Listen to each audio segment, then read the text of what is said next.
C'était mon abri pour la nuit.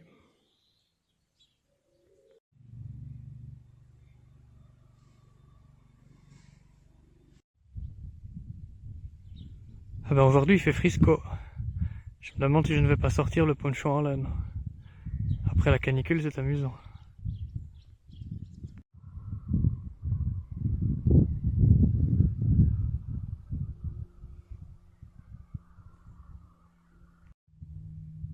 Ah ben voilà les nuages de pluie. Il commence à pleuviner. Je viens de m'abriter sur le bord de la route dans un petit refuge. Je vous le montrerai tout à l'heure. Et aussitôt que je retirais mon sac, eh bien il s'est arrêté de pleuvoir. Ah bien tant pis. Aujourd'hui on va à Tonnerre. Ça me fait une petite étape. Je dois dire que c'est une bonne chose parce que je commence à sentir la fatigue des jours qui s'accumulent. Tonnerre, c'est un chouette nom de ville, qu'est-ce que vous en dites? Ça change un peu de Bar-sur-Seine, Bar-sur-Aube, Bar-le-Duc, Bar-les-Busancy. Dans la région, ils ont même une randonnée qui s'appelle le Tour des Bars. Mais vous savez, en Belgique, on fait la même chose.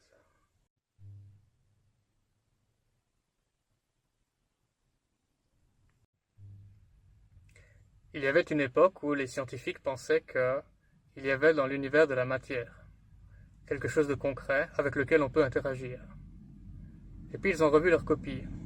Ils ont découvert qu'il y avait autre chose dans l'univers, de l'énergie, quelque chose de plus subtil. Alors ils ont dû réécrire les manuels scientifiques. Et puis, cette énergie, comme la ceinture de Van Allen par exemple, le champ électromagnétique terrestre, ils se sont rendus compte qu'en fait c'était de la matière. Et donc il n'y a pas deux, mais bien un seul Lego, un seul bloc de construction dans l'univers. Et lorsque nous avons réalisé cela, nous n'avons pas transformé le langage humain pour qu'il reflète le degré de nos découvertes scientifiques. C'est-à-dire que nous n'avons pas retiré de la langue française tous les noms communs et tous les noms propres, pour les remplacer par des verbes. Et même si nous parlions anglais, je dirais des verbes en terminaison ing, c'est-à-dire qui sont en train de se produire maintenant. Au fond, l'univers tout entier n'est-il pas un verbe, un mouvement, un flot, une onde? Le son n'est-il pas une onde? La couleur, une onde? Dans la langue française, une rivière, c'est un nom commun. Mais dans la réalité, est-ce que ce n'est pas un verbe, une action, un flot? Vous ne pourriez pas prélever une petite partie de la Seine ou de la Meuse que nous avons traversée, et puis la mettre dans une bassine, et puis la montrer à vos amis, et leur dire voilà, c'est la Seine ou c'est la Meuse. Dans le corps humain, il y a une rivière de sang. Il y a le flot de la respiration, il y a le flot des pensées, il y a le flot de la digestion. Et dans tout ça, je me demande, est-ce qu'il y a de la place pour quelqu'un? Dans un univers où il n'y a que du verbe, y a-t-il de la place pour quelqu'un? Y a-t-il un batteur qui fait battre le cœur? Y a-t-il quelqu'un qui activement est en train d'activer cette pompe? Y a-t-il un pousseur qui activement fait pousser les cheveux et les ongles? Y a-t-il un digéreur qui s'occupe de la digestion? Y a-t-il un penseur qui produit la pensée? La pensée provient-elle d'un penseur ou provient-elle de la mémoire? Où trouve-t-elle sa source? Et si la pensée provient de la mémoire, si elle est une information enregistrée dans la mémoire, alors qui est le penseur? Qui suis-je? Comment est-ce que je me définis? Je me définis justement avec des informations enregistrées dans la mémoire, n'est-ce pas? Se pourrait-il que ce ne soit pas le penseur qui ait créé la pensée, mais en réalité la pensée qui ait créé le penseur?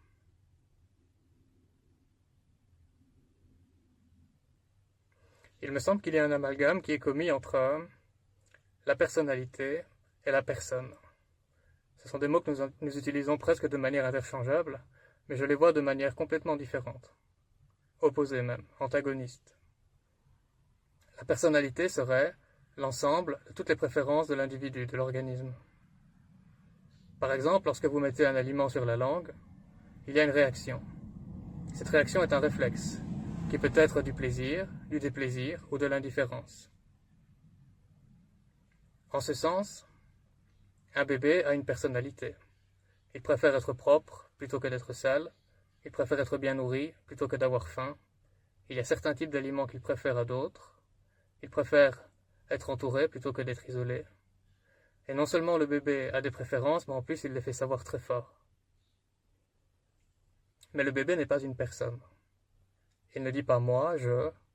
Il n'a pas une représentation mentale de lui-même, une image, qui se promène dans un temps psychologique, un passé ou un futur. Le bébé est pour ainsi dire toujours dans un état de méditation. Il vit pleinement l'instant présent tel qu'il est. Il ne vit pas à travers un monde de souvenirs.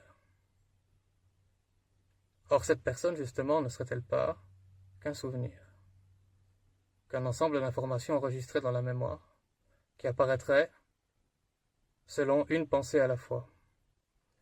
Regardez, nous allons au restaurant, nous nous asseyons à table, nous lisons le menu, notre cœur penche, hésite entre le plat numéro 7 et le plat numéro 10, le serveur surgit, on finit par se décider, nous prenons une décision, et nous disons « j'ai le libre arbitre ». Mais est-ce que nous avons choisi notre intérêt, notre préférence, pour le plat numéro 7 ou le plat numéro 10? Est-ce que nous avons choisi d'hésiter? Est-ce que nous avons choisi le doute? Peut-être que toute une conversation intérieure s'est mise en place. J'aimerais tellement manger ce plat, mais le médecin a dit que ce n'est pas bon pour ma santé, il faudrait que je mange autre chose. Oh, tant pis, c'est pas pour une fois. Il y a des pulsions et des inhibitions en nous. Est-ce que nous les choisissons?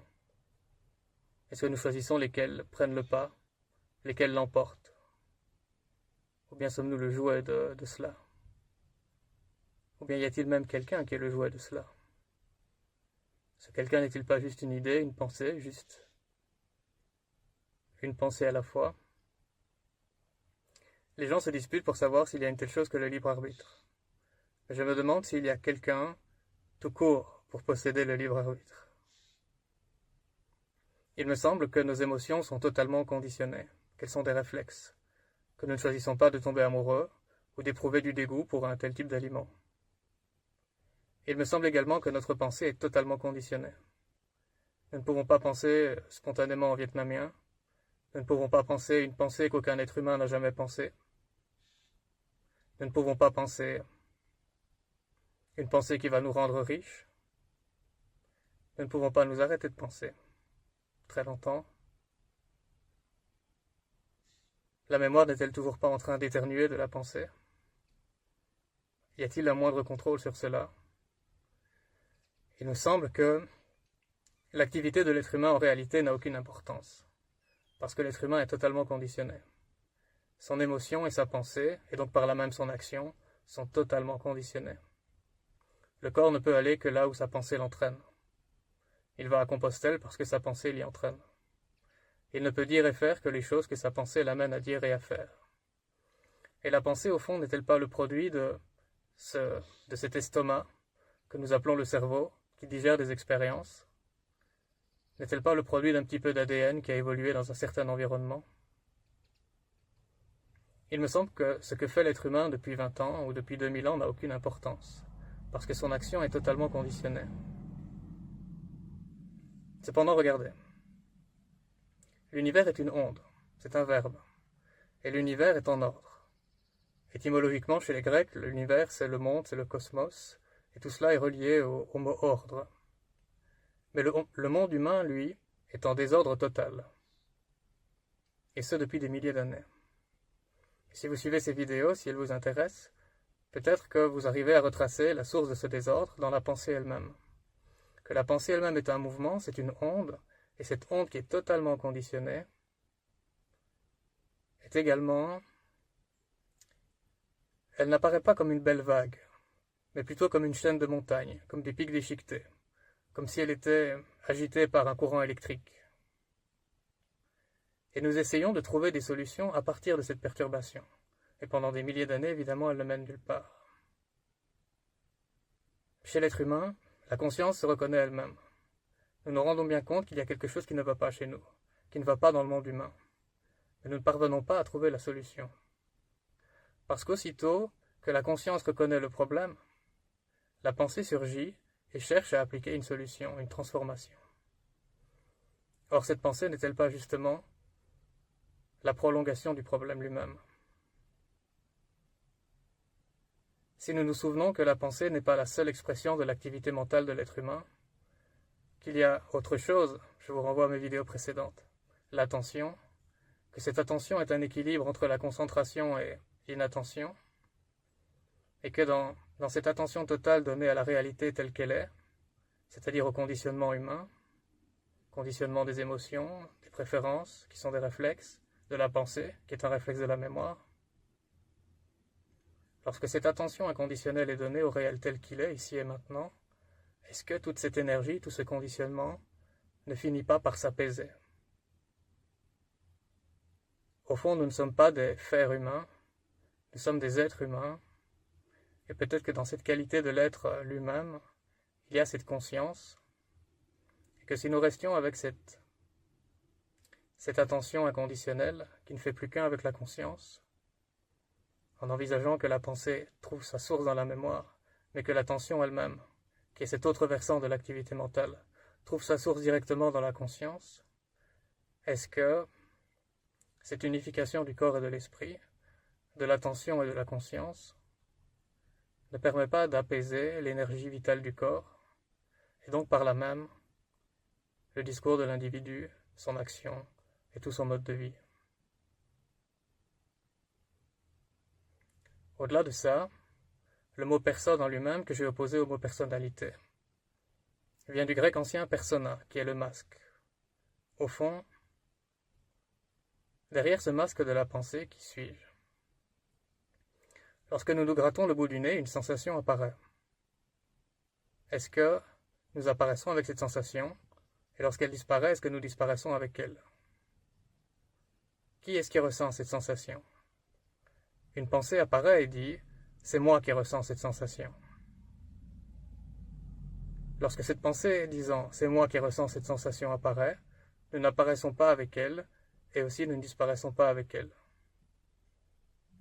La sensation du bout du nez et la pensée ne sont-elles pas toutes les deux des perceptions dans la conscience? Est-ce que c'est vraiment la pensée disant « c'est moi qui ressens cela, qui ressens cela » ? Il y avait un maître zen du nom de Huangpo, et il aurait dit que ce qui est perçu ne peut pas percevoir. Mais dans ce cas-là, qui suis-je? Si je ne suis pas le penseur, qui a été fabriqué par la pensée, si je ne suis pas la personne, qui est déjà une perception dans la conscience, au fond, qu'est-ce que c'est que je suis en réalité? Quelle est ma véritable nature? Eh bien, peut-être que dans les vidéos que j'ai déjà enregistrées par le passé, vous pouvez trouver des éléments de réponse. Et peut-être que dans les vidéos qui viendront, vous trouverez encore d'autres éléments de réponse. Quelque part dans cette explication, j'aurais dû intercaler que la pensée pourrait très bien arriver après l'action et se revendiquer de cette action-là. Par exemple, lorsque nous mettons un aliment sur la langue qui nous plaît ou nous déplaît, la pensée jaillit et dit « c'est moi qui aime ça ou qui n'aime pas ça ». Mais l'attraction ou la répulsion à ce moment-là n'est-elle pas un réflexe spontané de l'organisme? Y a-t-il vraiment quelqu'un qui aime ou qui n'aime pas cela à ce moment-là? La pensée n'arrive-t-elle pas après la sensation et dit « c'est moi qui ai ressenti cela ». Et en fait, la pensée ne fait-elle pas cela avec elle-même? La pensée ayant formé le penseur pourrait très bien jaillir après la pensée et dire « c'est moi qui ai pensé cette pensée-là ».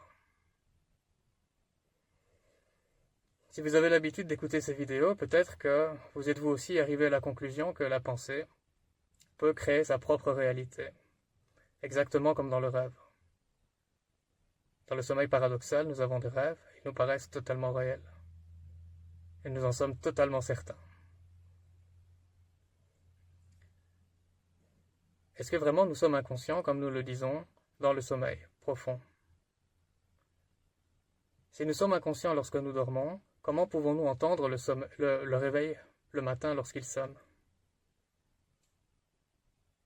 La sonnerie du réveil est un stimuli. ne faut-il pas qu'il y ait la conscience pour pouvoir le percevoir, ce stimuli? Le réveil n'est-il pas une perception dans la conscience elle-même?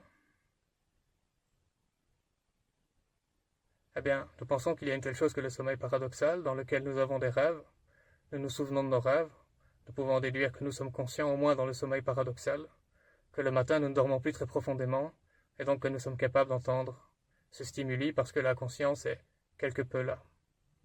Mais nous disons certainement, dans le sommeil profond, il n'y a aucune conscience. Nous disons « je suis inconscient ».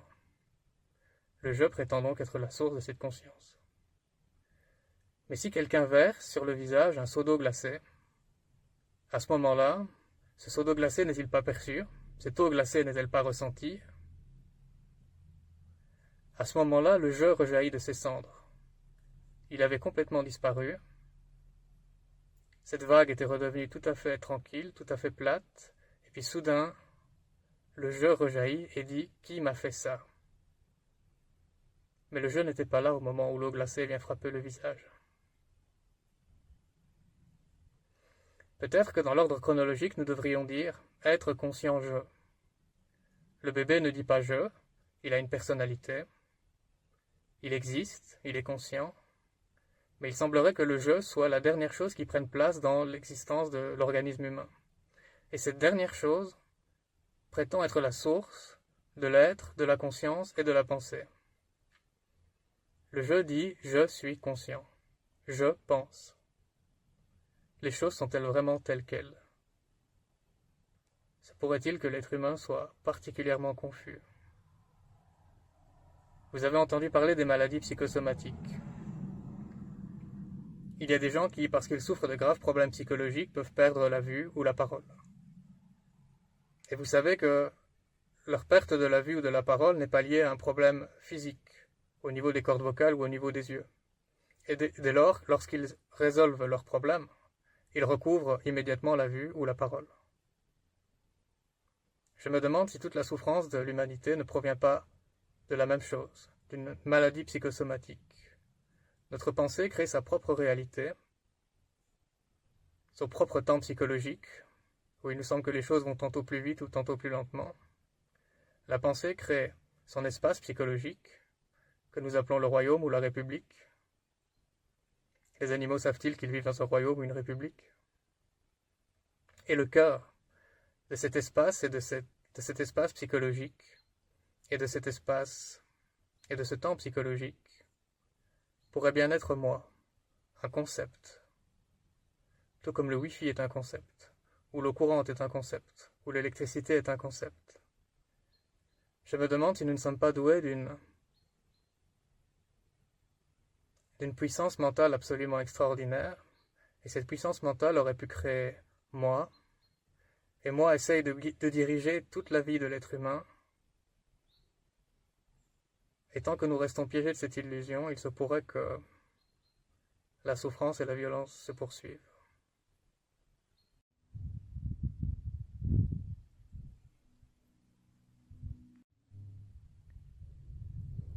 Honnêtement, je n'y connais rien du tout en géographie française. Je ne sais pas dire si on est dans l'Aube, dans la Champagne ou dans la Bourgogne. Ou si ces régions se superposent. Voilà tonnerre. Par jour de pluie, si j'ose dire.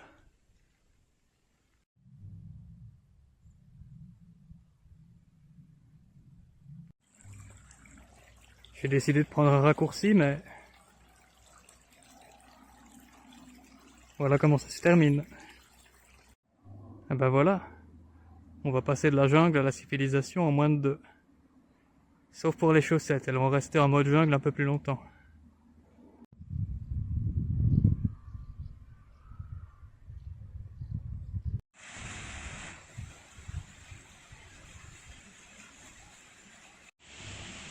J'adore les écluses.